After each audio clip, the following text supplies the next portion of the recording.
is awesome. You know, all the information you need to know for your county is right there. All 9 of them right there. You click on it, and then we have information that's been updated daily. So even from today, you'll already see what they've added this morning. Yeah, and along with that, we have our boots on the ground. We have our News 13 team along with our Next Our Nation team, and Carly Massetti, you'll see her shortly. That's all we have. We'll continue our coverage.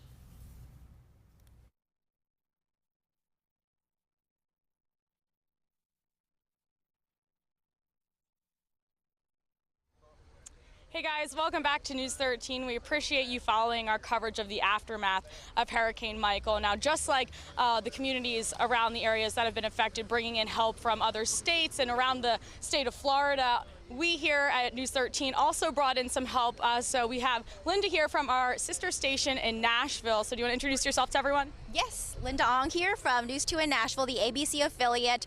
We're, of course, as Carly just mentioned, helping out with the coverage in the aftermath of Hurricane Michael. So much destruction, so much to cover. Yesterday, we primarily stayed in Bay County. Today, we are out kind of at the border of Bay County and Gulf County. And as you can see, Mexico Beach, one of the hardest hit areas when Hurricane Michael made landfall. That's right. Now we've seen these just absolutely devastating images, you know, all over the news, social media, and other platforms like that. And now we're actually boots on the ground here, getting to see it for the first time since Hurricane Michael. And one of the places we're at right now is actually the Lookout Lounge. So we kind of want to give you guys a look at the setting for our first hour of the show. We do have another show at 4 to 5 as well. We'll be at a different location, but this is the Lookout Lounge, and it's basically a staple here. And again, this is right on the border of Bay County and Gulf County. Now, this Lookout Lounge was home to many memories for many, many people, residents of Bay County, Gulf County, all the surrounding counties. And it's hard to even imagine what it looked like before this. I can tell you that, you know, right before Hurricane Michael hit, I was actually here less than 24 hours before, and just driving up and down this road, I passed it twice. And to see what it was before and what it is now, it's mind-blowing. A complete 180, just so much destruction. You can see some of that carpet, that green and red on top, if we can get a close-up of it. That was the second level of the Lookout Lounge. You can see it collapsed. You can see the refrigerator, the sink. Much of it has just been standing here untouched. And you can just see just the amount of the sheer force of the hurricane force winds just completely demolishing this place. And of course, it's a huge thing. This is, as you mentioned, Carly, a place of so many memories. People have spent a lot of New Year's here, but this area is also a place of a lot of commerce because, of course, you have all the fisheries, the sea scalps. So entire industries are really going to be impacted by this, and of course, a lot of it tourism. So it's a sad sight to see. It is, and you know, this is just one of the many businesses that was affected by Hurricane Michael, and we're going to talk to more business owners from around this area about devastation to their buildings and their properties. And we're also going to talk to Tony Whitfield, who's the owner of Lookout Lounge, and he's going to be able to give us a better idea of what this looked like before and, you know, where it is now. So. Yeah. And then just one thing you probably can hear in the background, you can hear all those power crews out in the distance. They're trying to restore power. This is a common sight pretty much all across the area. You know, and you know what, this area, of course, hard hit. We're just seeing those crews start to come in, and in addition to that, we want to say there's very tight controls to even get to this point. The National Guard making sure that everybody rolls down their window, identify who they are so they have a good count and a good understanding of who is coming into the area and who is leaving. Because, of course, looters, you know, that's a big concern. We've been talking about that. And not only are they just looting, they're armed looters. So it's, of course, posing a safety and security risk to the people of this area. That's right, and you know, not only are law enforcement officials out and doing their job as well, but we also have government officials as well who are out here and have boots on the ground. I'm joined now by Halsey Bashirs and Casey DeSantis. Now, you guys have been out here and obviously seen what's going on. Can you describe some of the efforts that you've seen over the past week or so since Hurricane Michael hit?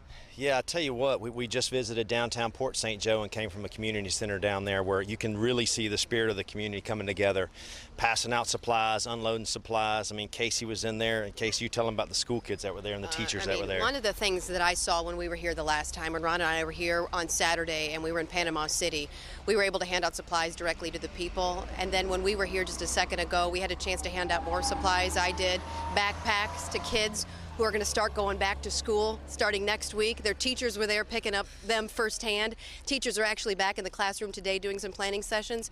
So when Halsey talks about the spirit of the people there, you see it firsthand. You know, your heart goes out to everyone who lost so much, and we're standing in front of a perfect example of that.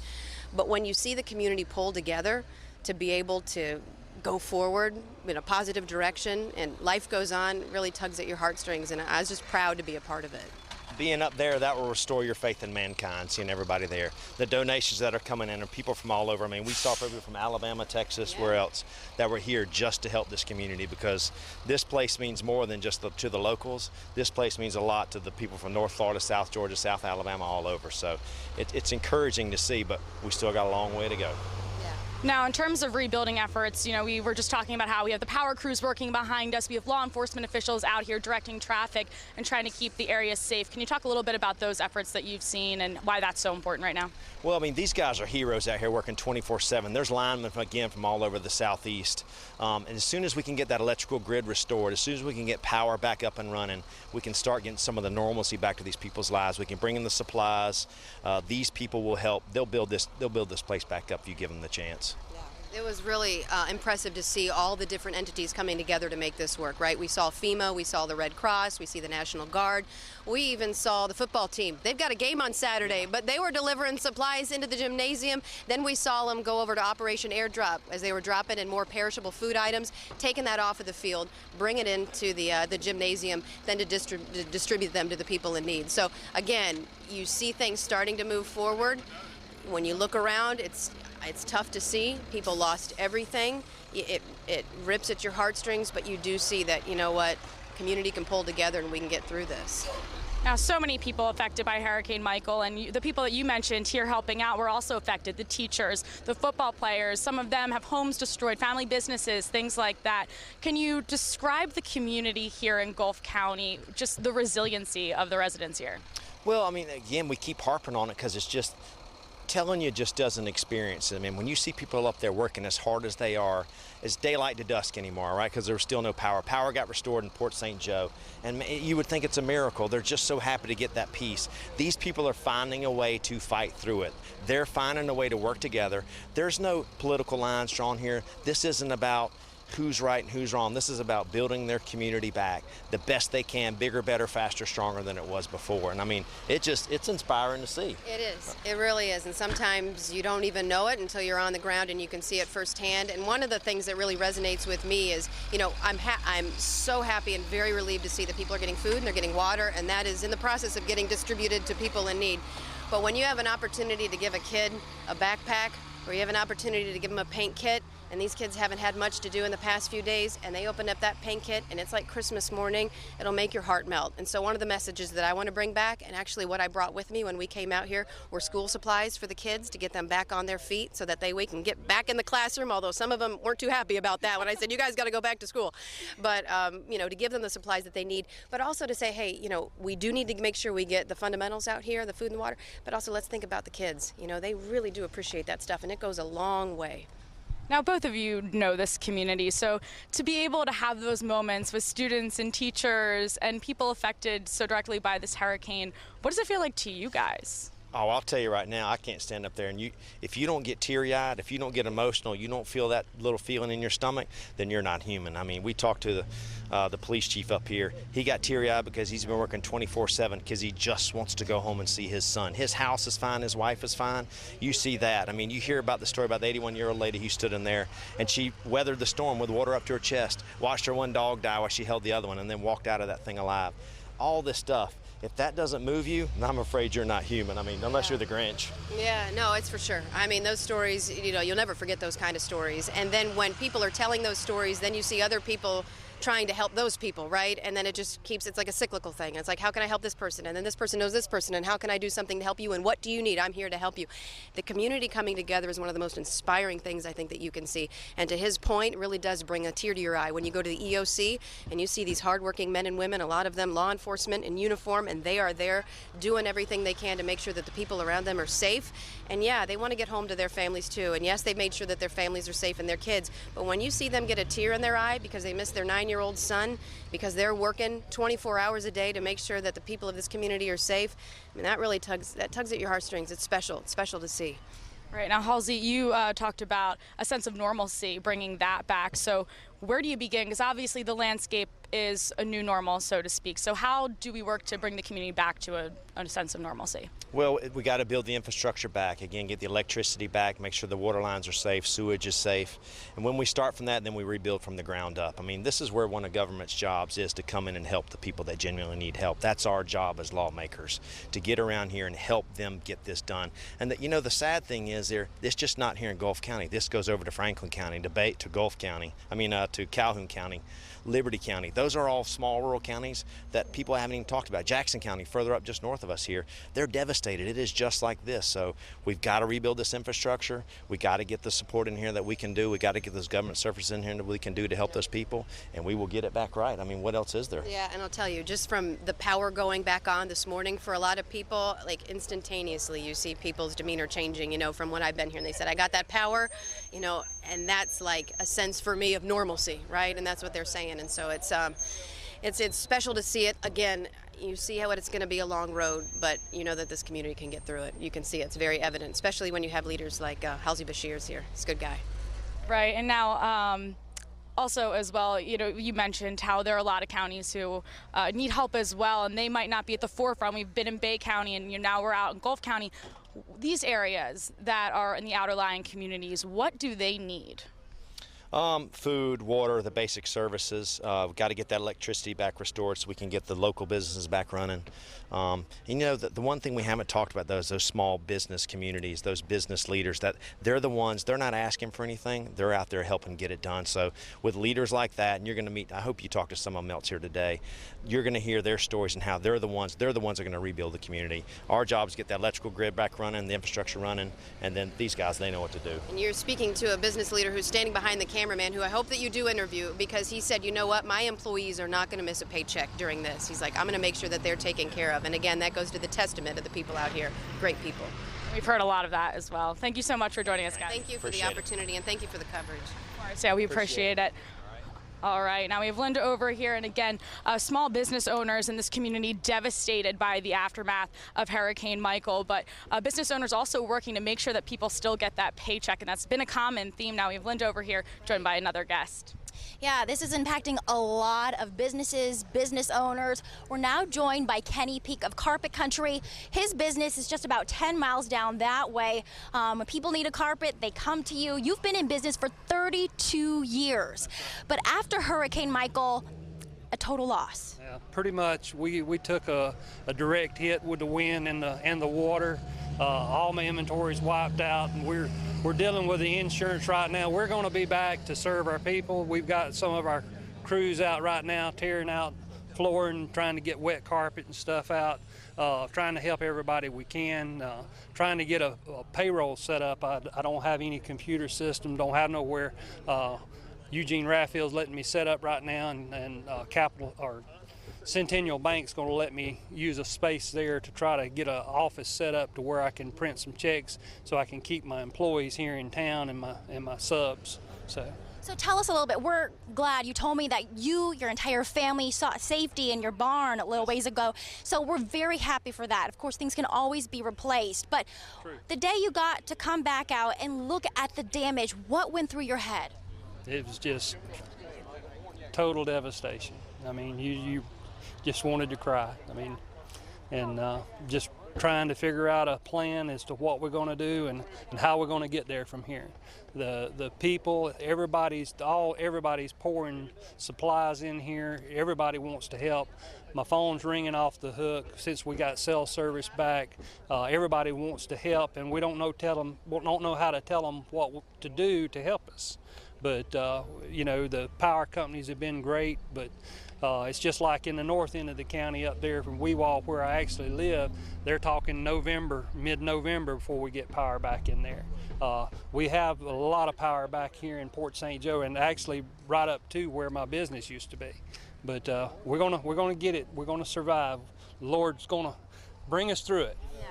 Well, you seem very resilient. You said that you've already talked to FEMA. You're kind of waiting on what's the next step. So what did they tell you? What are your options at this point? Didn't get a whole lot from FEMA. I'm basically working on my insurance right now.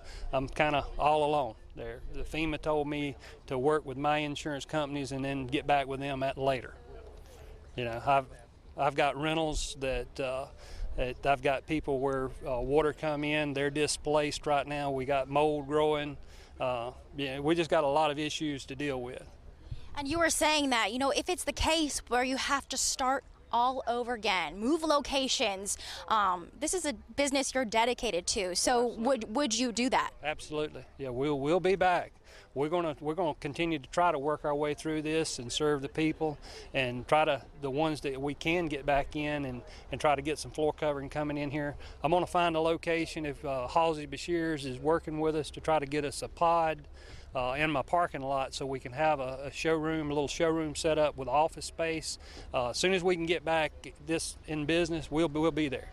And you were telling me part of the reason why you want to, if you have to, start again is because you have a lot of employees depending on you. And that's the case for a lot of these business owners. It's not just the process of rebuilding. These are people's livelihoods in this area. Absolutely. We can't afford, you know, we're a small town already, and so we have a small workforce. We can't afford for our people to relocate and go to different areas because we'll never get them back. We got to keep them. You know, I'm gonna try to pay my people as long as I can, try to keep them here and keep them working and stuff. So Carpet Country is here to stay. Absolutely. And then one thing I do want to mention, you have some very talented family members. Your son, Ken Peak, he is a musician. He is from the band, you said Flabbergasted. Love the name. Yep. They played here at the Lookout and Tony Whitfield's other places. They've been kind of a local band here, play just about every weekend. And they're going to miss that. And how is he doing? He's hanging in there. He's tough. He'll be all right. All right. Well, thank you so much. We really appreciate it. Absolutely. We hope. Thank y'all for coming. We wish you the best, and you know, and I know this is a very tough situation for a lot of business owners like you. But you even mentioned, you know, you're working with other fellow business owners in your same predicament, doing whatever you guys can with whatever's available. We're all joining together, doing anything we can for each other, just trying to make the best out of a bad situation. Thank you so much again, Kenny. We wish you the best. Appreciate it. And of course, you know, this is just one of business right here, the lounge, and of course, Kenny's Carpet Country. But we have a lot of law enforcement here trying to keep tabs on what's going on, update us on the process. And Carly, you have the sheriff. That's right. I have Gulf County Sheriff Mike Harrison here, and now we're trying to keep everyone updated with the most recent and verified information, because there are a lot of, you know, he said, she said, and misconceptions out there about some things that are going on. So do you want to give us an update on power in Gulf County? Yes, that's one positive thing that's going. As power comes back and people get used to that and get their lights in and have the normal amenities that we're used to, it's good. Right now, Gulf Power on the south end of the county, I believe they're somewhere around 60 to 65% restoration. They classify this area here as not a restoration project, but I mean, completely rebuild. So they're having to come in and put new feeder lines. So the St. Joe Beach area is going to be a while before they do it. We did get good news yesterday from the Gulf Coast Electric Co-op. That services all the areas north of the Intercoastal Water Canal, which includes White City and Overstreet and areas around Weewahitchka. They are saying that they were allowed to get some huge generators that are basically going to backfeed the substations, and it looks like they're going to be back in service and have everybody with power by Saturday. So we're excited about that. They initially said 2 to 4 weeks, but we appreciate them. There was some assistance there from Governor Rick Scott's office, and we definitely appreciate all of his assistance. He's been on the phone with us every day and helping us through this process. But as lights come back on, some of the issues that we're experiencing with looting, I believe that's going to be corrected and be able to get a new normal. It'll never be back to normal, but a new normal around here and get things from there. We currently are still running a curfew. The curfew runs from 9 p.m. Eastern time to 5 a.m. Eastern time. That'd be 8 to 4. So Central Time. We're going to keep that into effect. I currently have an alcohol ban here in Gulf County for the sales of alcohol. With the lights coming back on and wanting to get people back to a normal life again, we are going to lift that ban effective 8 o'clock on Saturday morning, just due to the fact that we're getting lights back and our our vendors are open and want to be able to them to conduct business. Now, looting has been a major concern throughout the aftermath of Hurricane Michael. So what have you been doing? Where have you been placing law enforcement officials to make sure that everyone's safe? We have divided up the county into each little geographical area, primarily centering around our volunteer fire departments, and we will station them in various locations throughout the state. We've got around the county, we've got state agencies from all over the state in here assisting us, and through our mutual aid program, the sheriff's deputies are coming in assisting us, and the City of Port St. Joe Police Department, and really coming together. Last few nights, last night we arrested 4. The night before that there was 9, which was a very large night for Gulf County. We typically maybe 1 or 2 a night, but they're going out, they're violating the curfew, and unfortunately there's several of them that had drugs. We made the arrest on that. So we're trying to get the message out there. This curfew is for a reason, and we're going to continue to enforce it until we see the time that our lives are restored a little bit to the function point where we don't need it. So now the common word or phrase I guess that we've been using to describe this is the new normal. The landscape looks a little different. You and I were just previously talking about the beaches and how different the beach looks now. How do we work to create a new normalcy here and kind of get back to where we were before? You mentioned that this is an area that's going to be rebuilt. Right. It's going to rebuild. Our guys, our people here are resilient. Gulf County is a tight-knit family from we were educated at Port St. Joe, and families are connected. Our schools are connected, and we're going to come together and we're going to rebuild. And my hope is it's better than it was before. But the landscape's going to change, but it doesn't take too long to realize, even though this is kind of somewhat of a landmark here at the county line, the Lookout Lounge has been here for as long as I can remember. The brick front on it, it's gone, but I'm sure they're going to rebuild it. I drove down Reed Avenue in Port St. Joe last night, still looking at the various businesses in there, and it's going to be a little bit, but they opened. So every time we look and we see something that has changed a little bit, you don't have to look too far to see something that's still there. So that's connecting it together, and the superintendent will be speaking. We're going to get our schools back together, our sports programs going, and get this community back to where it's supposed to be. Now, you mentioned how tight of a community that Gulf County and the surrounding towns are as well, surrounding areas. How important has the sense of community been? Because when disaster strikes, you really turn to your neighbors. Oh, you do, and I see friends helping friends, neighbors helping neighbors. I was overwhelmed. Obviously, the first couple of days I was at the EOC and just inundated with working 20-hour days, getting a little bit of sleep on the floor of my office. And, it's just I went home, and when I got home, my neighbors had tarped my roof. I had minor damage, and just to see that, and I know that's happening everywhere. People want to help.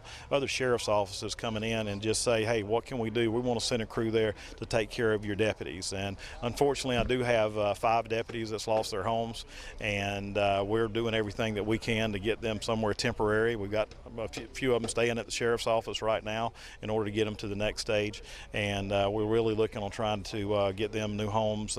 Some of them do not have insurance, so it's going to be a struggle.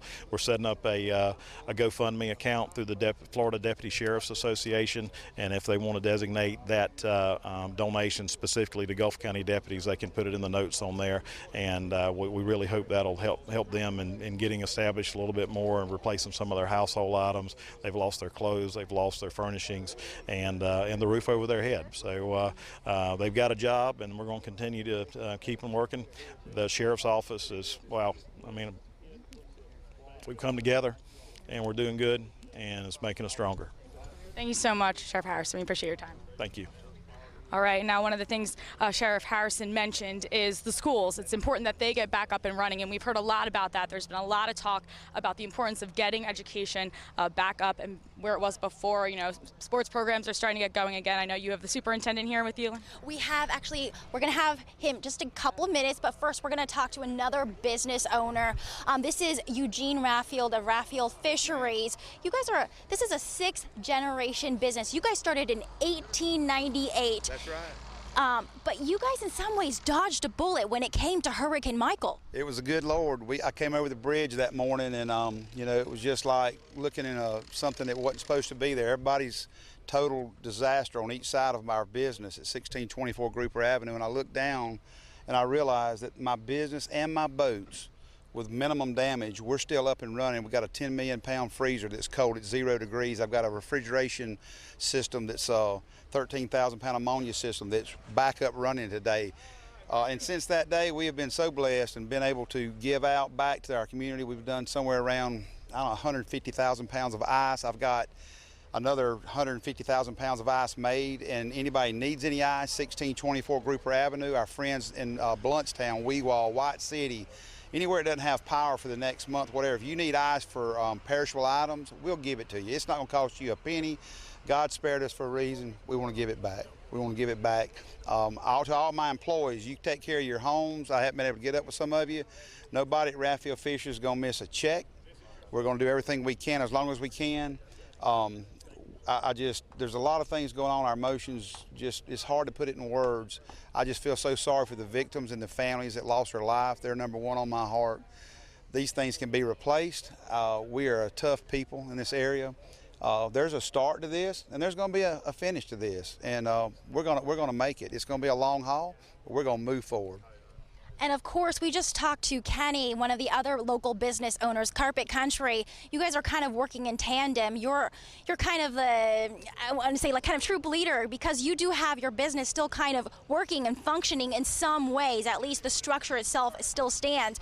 So you're kind of serving as the area where other business owners can come and get some resources. Yeah, and talk about Kenny Peak, real quick story. Kenny Peak is staying at my home right now because he has no power in Dalkeith. Kenny Peak and me are best friends, and we're only 6 hours difference in age. So we just shared 2 birthdays, October 12th, 13th, and here we are. Happy birthday! Well, it's been an experience. Kenny is a very good person that worries about his family. His mother was life flighted last night. Melba Peak, we pray for her. She's had a mini stroke. A lot on him. His employees, his family. He's a trooper. He's took care of his people. He's down in my office now trying to download to get payroll checks out to him right now. I'm the chairman of Capital City Bank. We're open yesterday for business. And I can't say enough about coming up here and seeing Ron DeSantis' wife here with Representative Halsey Bashir. Those are the fabric pieces that we need to make us whole again. We need Governor DeSantis. Hopefully he'll get elected to come in here and help us out. I think he's got the leadership, the military background. That's what we need. He understands business. We need all the help we can from our politicians. Right, it's definitely a community effort. It takes a tribe to make things happen. But you're very positive. Tell us a little bit about, of course, as you try and wait to see what is kind of next for your fishery, and you try to help other local businesses, this hurricane is going to impact your industry, the fishing industry. Tell us how. It will be I would hope that the governor, Rick Scott, would declare a fisheries disaster through NOAA. I haven't called him yet, and I haven't had time. We've been running generators and so forth. But what happens, think about an aquarium in your home, and the bottom layers of the aquarium is the filter base. You have this giant Gulf of Mexico churned up in our estuaries and our river systems. It churns up everything. Fish begin to die. They can't breathe. There's too much silt and stuff from the bottom to the top, so it creates bacteria. It creates a death, and then now you got the stock assessments that will have to be rebuilt naturally through the fish reproducing. It's going to take a while, so there's going to be long-term effects for this storm that just came through for the years to come. So it's going to take a lot of people, from biologists to the politicians to the workers. Commercial fishermen are very tough people. We feed people. We do a lot of bait for the sport fishing industry. There is so many things going on here at one time. But what I do know is Mother Nature has a way of rebuilding, and so do the people that live on this earth. Well, humans are very tough. We've gotten kind of spoiled with all the nice things that we have. This is a wake-up. Sometimes we need to kind of rethink, what can we do better next time if this thing happens? But I'm here to help anybody I can. We're going to rebound. We're going to be fine. Most people's going to be fine. And from Raphael Fisheries to everybody else, we're so sorry, the ones that lost their life and their families. We sympathize. That is just terrible right there. I mean, you can rebuild this stuff, but you can't rebuild somebody's life that's been taken from a storm. That's the tragic thing for me. I can say that the community here in this area, they are resilient, they are strong, but of course they're frustrated, so much loss. You seem to stay very positive. So if you could offer some words of encouragement to those people, the residents here, what would you say? I would say there's a start of this and there's an end of this. Take a deep breath. You eat an elephant one bite at a time. Be positive. We've got food, water. The basics are going to be supplied. Keep your head up. Think about the toughest thing that you ever went through in your life and just multiply that a little bit, because this is tough right here. Just keep your head up, put a smile. If you get too overwhelmed, get off by yourself and away from phones and people and just take some deep breaths. It's going to get better. Every day is going to get better. Keep a smile on your face as much as you can. Every day is going to get better. Which won't be hard because, you know, a lot of phones aren't working. That's so this right. is the perfect time, of course. Right. And of course, again, remind people where they can get the ice from your location. Raffield Fisheries has non-potable ice, which means you can put it in your ice chest to keep perishables from going bad, but do not eat it or drink it. And that's at 1624 Grouper Avenue in Port St. Joe, Florida, Highland View. And that we also got a truckload of bagged ice that the EOC is distributing out. We're doing some warehousing for a Walmart truck came in this morning. Somebody came in last night at midnight. An overpouring of supplies and love is coming in this community. We just all got to take deep breaths, embrace what's going on, and take one day at a time. It's going to get better every day. One day at a time. Eugene Raffield, thank you so much, and best of luck to you and your family and everybody you know. All right, so as you can see, still a lot of recovery, but we're seeing so many stories of positivity, people rebuilding, encouraging so many people. We're seeing, it looks like, some residents here. That's right, and we're part of that rebuilding process is going to be getting students back to school. So we have Superintendent Jim Norton here. If you want to come step in here and give us an update on schools opening back up. Yeah, we certainly, our prayers go out to all of our affected employees and the families from Mexico Beach back to Cape San Blas, Port St. Joe, and Weewahitchka here in Guff County, because that's our school family, and we know a lot of them are affected. Port St. Joe Elementary School and Weewahitchka Elementary School fared well during the storm. Port St. Joe Elementary in particular was built in the 1950s, originally served as the high school, and we call it the Rock. We're going to be very aggressive in trying to reopen, and most of our employees on the south end showed up today, high school and elementary school, and we intend to be open for business next week, and we realize that there are a lot of logistics involved that go along with that, and we're not saying we're not going to understand the plight that our employees and our students are going through, but today we had probably 50 high school and elementary faculty and staff there to meet and brainstorm and plan. We've come up with a great plan, and it's the plan they've come up with.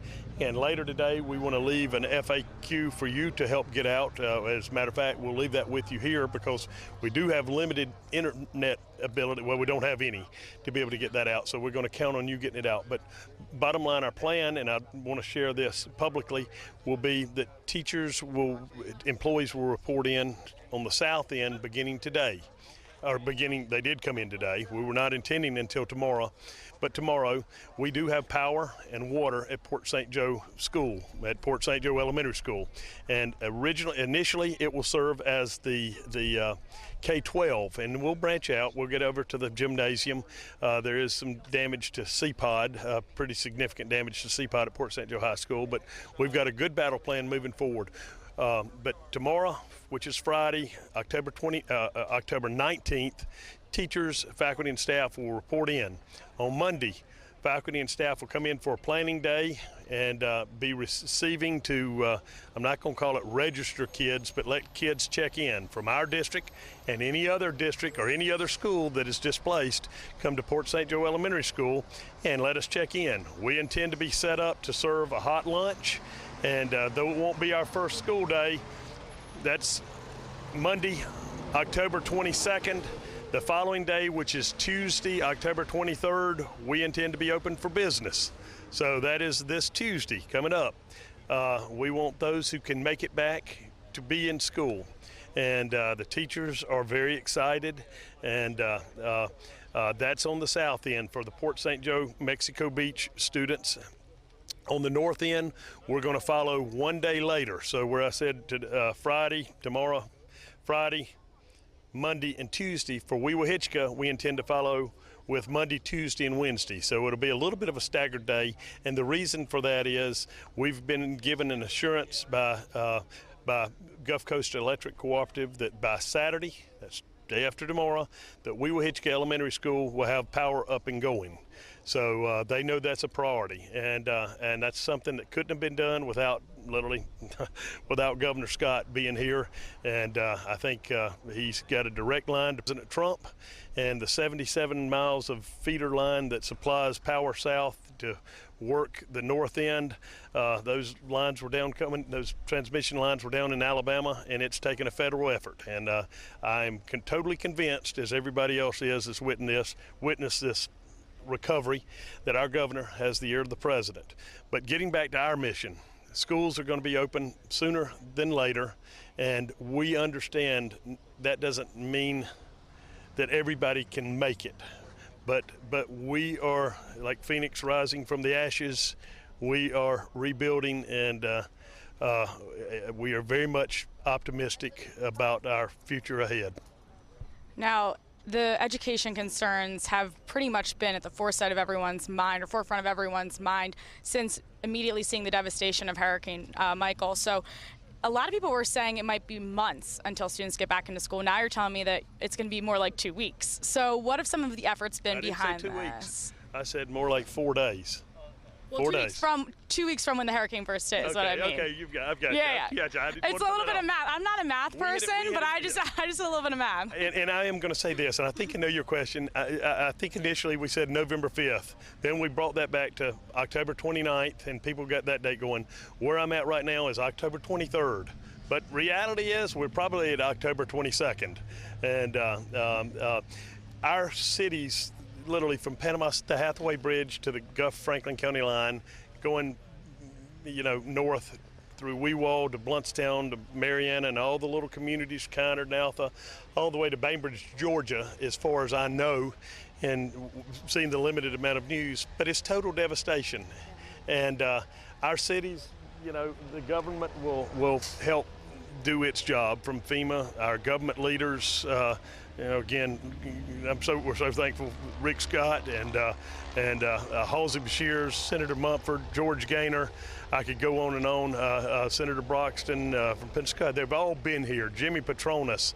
I know they've suffered great loss, but they've all stood right here. Brock Long on behalf of President Trump. They're here constantly. But our cities are going to be, government's going to do its thing, but the community aspect has been devastated. And what we have seen in, is this the 8th day? Yes. The 8th day since the Michael hit, we are seeing our community rise, and our communities will be rebuilt around the schools and the churches and the love and the neighborly love and the Christian love that that we're known for right here in the Panhandle. And there's a reason we live here. And but I'm confident to say that out of the schools and the churches, we are on schedule to rebuild our community and sense of community a lot faster than anybody could have ever imagined.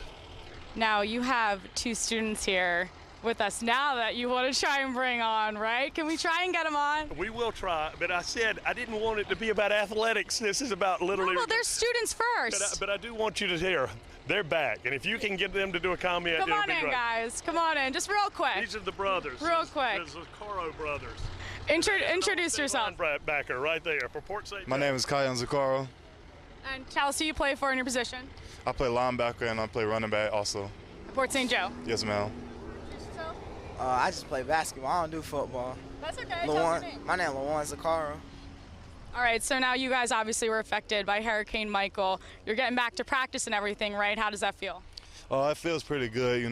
It's unreal what happened, but we can make the best out of it. So now you guys are undefeated in the football season right now. A little bit of a bye week, we could say. So are you ready to get back out there? Yeah, it's going to be hard because we're going to be out of shape, but I'm ready. Are you doing anything to stay in shape during this time at all? Push-ups. All right, we won't tell Coach Jordan about that. I ain't gonna tell about that.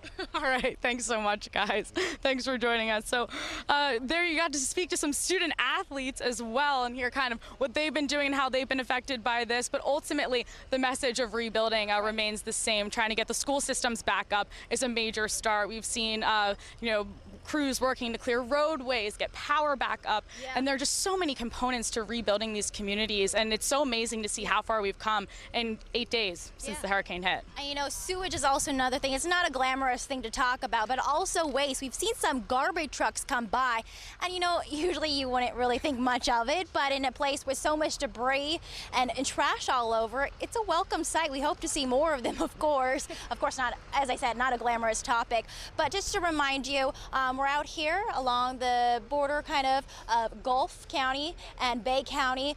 We're in front of the lounge here, of course, a very, what used to be a very hot spot for a lot of people to come eat and make memories. But as you can see, this lounge is completely demolished. Everything that used to stand no longer stands anymore. So it's really disappointing to see, of course, for a lot of people who pass by because of kind of how much of a staple this entertainment venue was for so many years. But as you can see around us, there's just so much going on. You can see these tractor trailers, construction crews, sewage companies, response teams, first responders, also the National Guard out here, of course, helping to direct all that traffic and kind of keeping note of who comes in and out of this area. That's right, Linda. A lot of people hands on deck working to make sure that this community rebuilds and that it rebuilds safely and properly. And I just want to kind of get back a little bit too. We see here what used to be Lookout Lounge and the destruction here.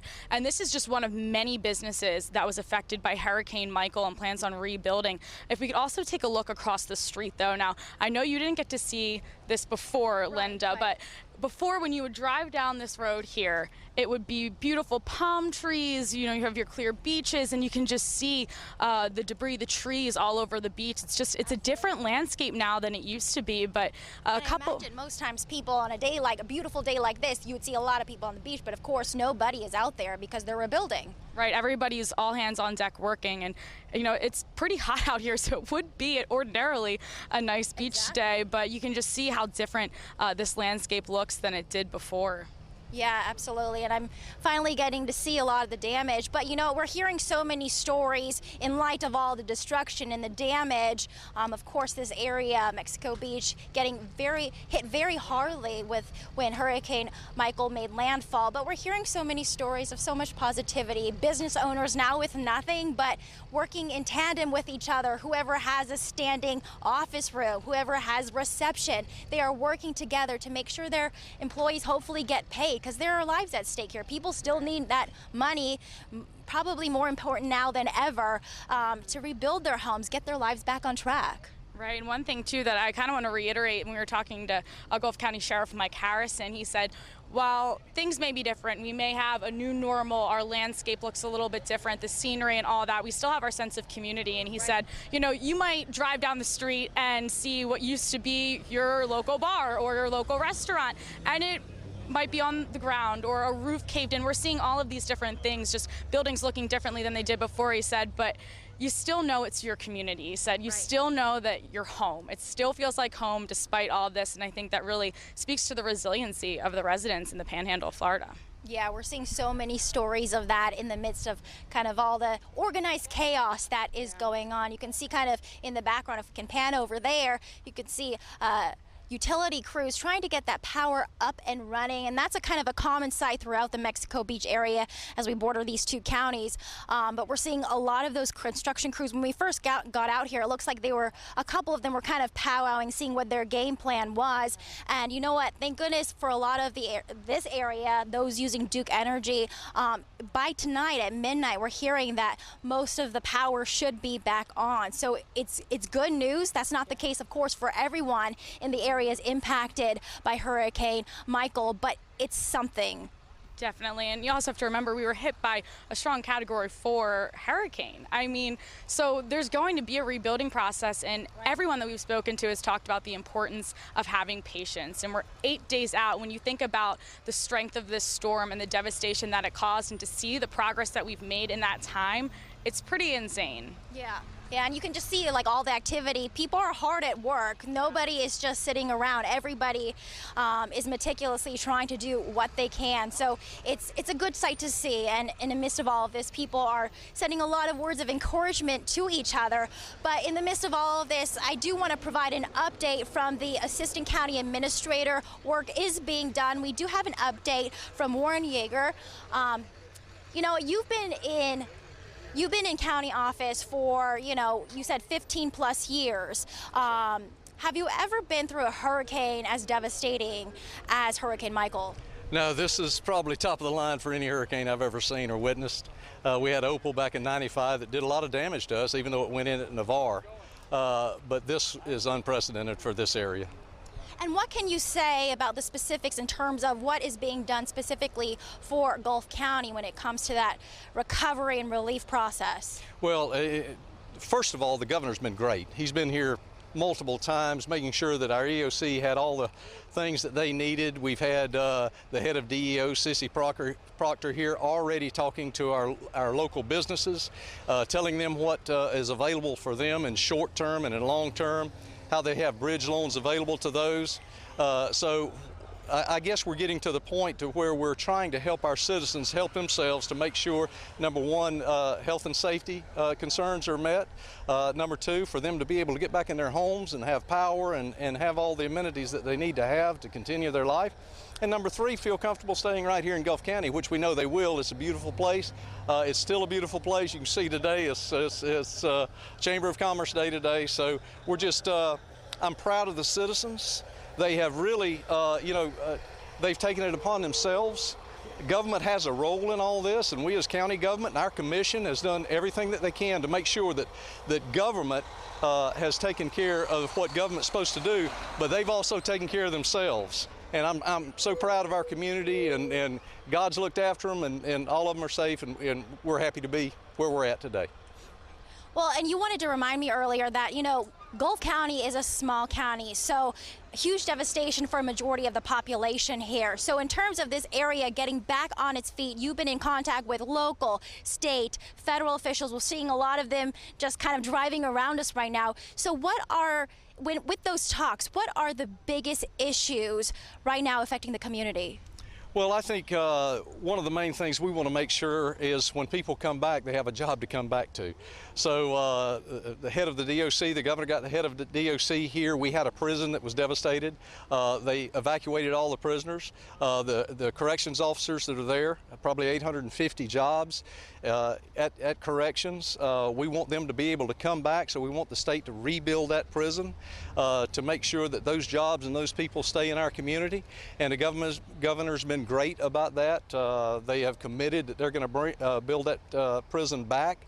They're committed that we've got a work camp that we use inmates to clean our roadways and clean our parks and all those kinds of things. They say that they're going to have that open next Friday. So we're just happy about that and trying to get everybody back to some resemblance of the way it was before. But I think we are focused on how do we bring people back and make sure their jobs are still there? How do we get our local businesses who hire the people in our community, how do we get them back up and running? We've just got both grocery stores up in the county up and running in the last 48 hours. We didn't even have a gas station on the south end. The governor's worked with us. We've got a retail gas operation that's in town now. And where's that location? It's at the Gulf County Health Department in the city of Port St. Joe. And right now, it's about the only place where our citizens can go and get fuel for their, not only their cars, but their generators and all that. And we mentioned how this is quite a small county. 50 to 60% of your taxpayer base is trying to rebuild and get back on their feet. So, it's not just a short-term but a long-term issue. What are you doing to kind of make sure that the economy still stays intact? Well, I think one thing, when you lose 50 to 60% of your tax base, you're going to have problems going forward.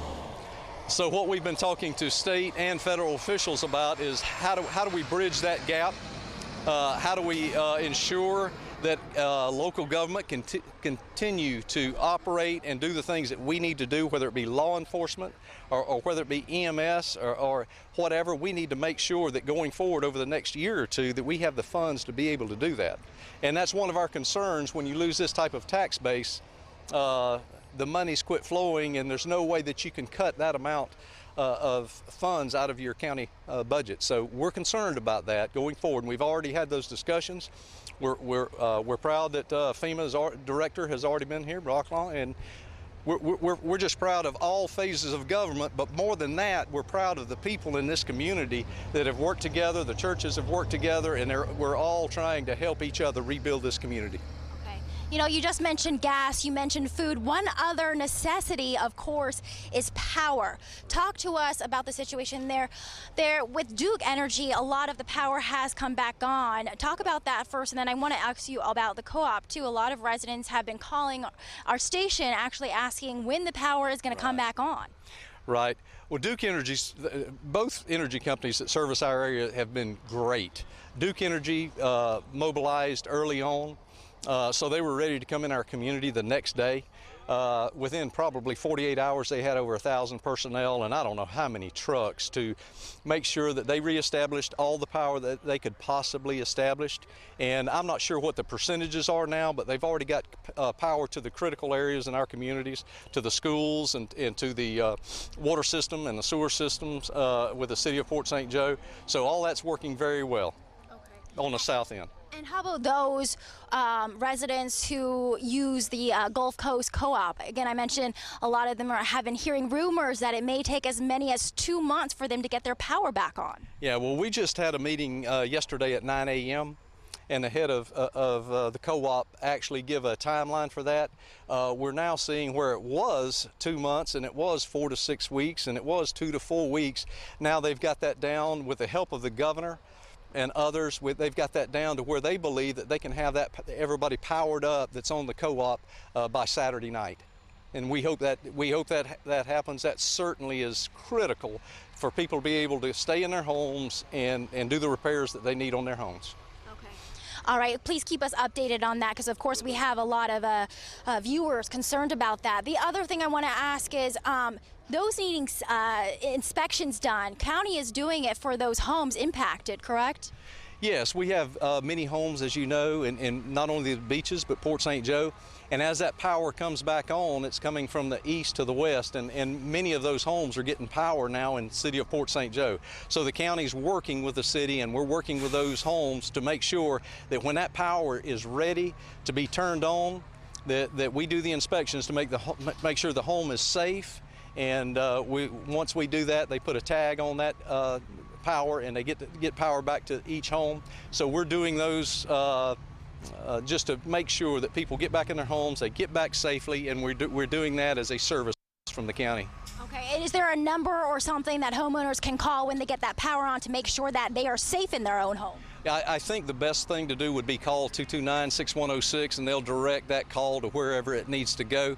But we have about 4 teams of inspectors on site, and so they're working really closely with Duke. So really, they're doing that even before the homeowner might even know they're doing that. So that's working out. Thank you so much, Warren Yeager. With the county, we really appreciate your help, and we'll keep in touch with you to get another update in a little bit. Thank you. Okay, thank you.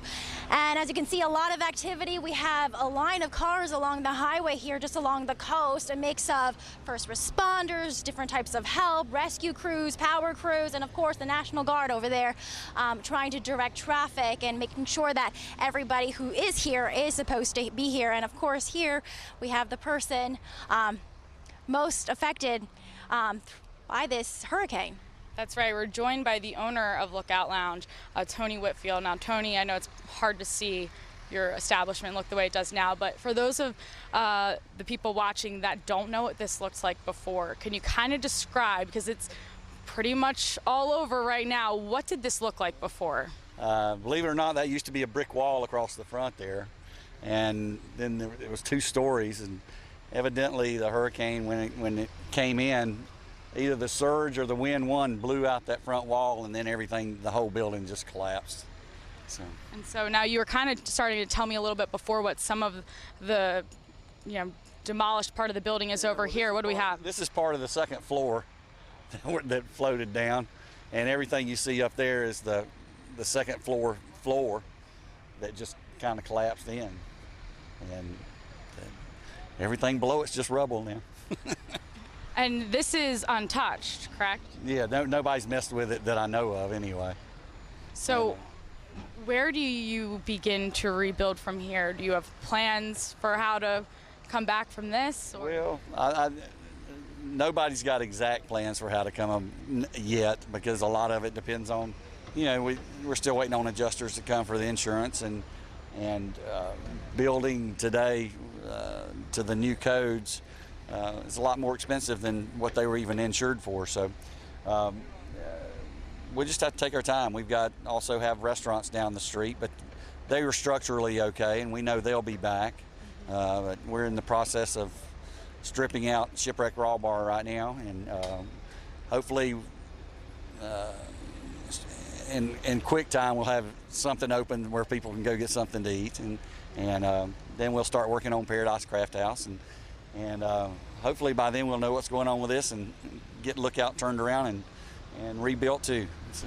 I know there are a lot of people who would love that. Linda hadn't seen it before, but she of course sees it now. And I know you know how big of a part of the community Lookout Lounge was. We've heard some people talk about that. So can you kind of describe to us, what was your establishment to the community? Because a lot of people loved coming to Lookout Lounge. Well, the Lookout predates me. I've been here I've owned it for the last 15 years, but I mean it was here for 35 years before that. So it's at one point it was the only place gathering spot on the beach, and it's just got a long tradition. Everything from just being the place where locals went for happy hour to the place where it was the last stop in the Eastern Time Zone for Celebrate Twice on New Year's, and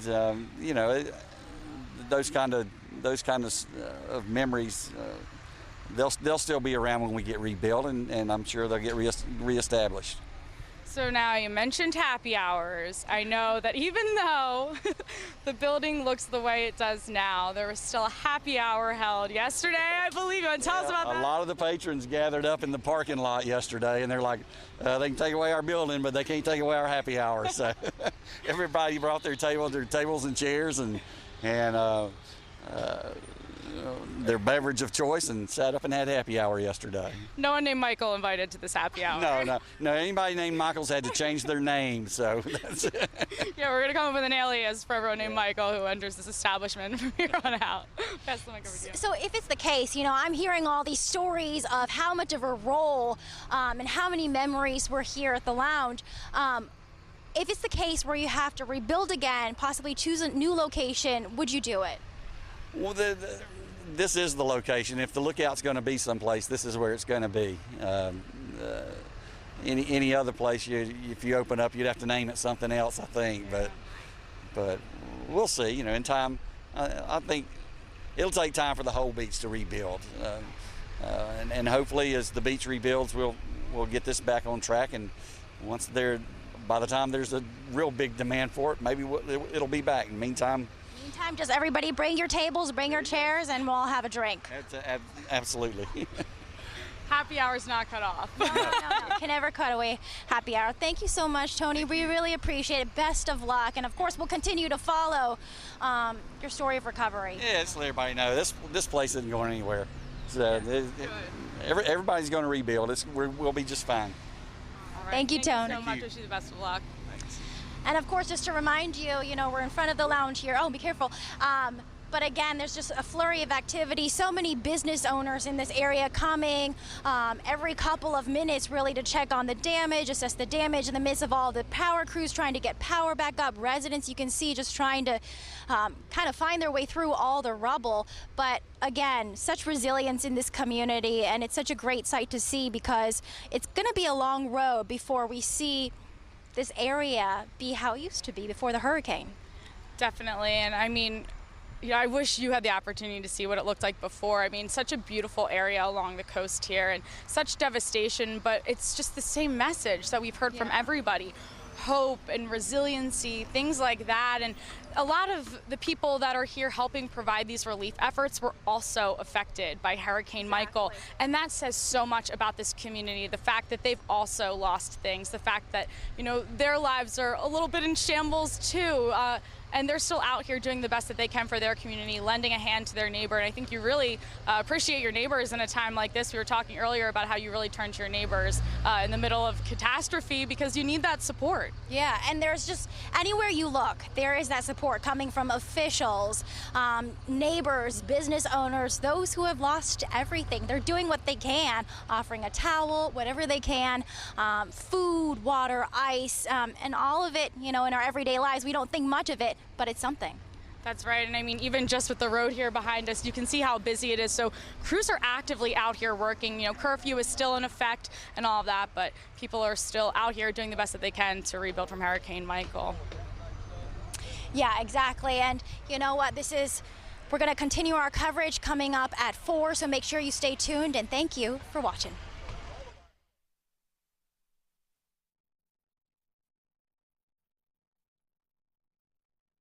This is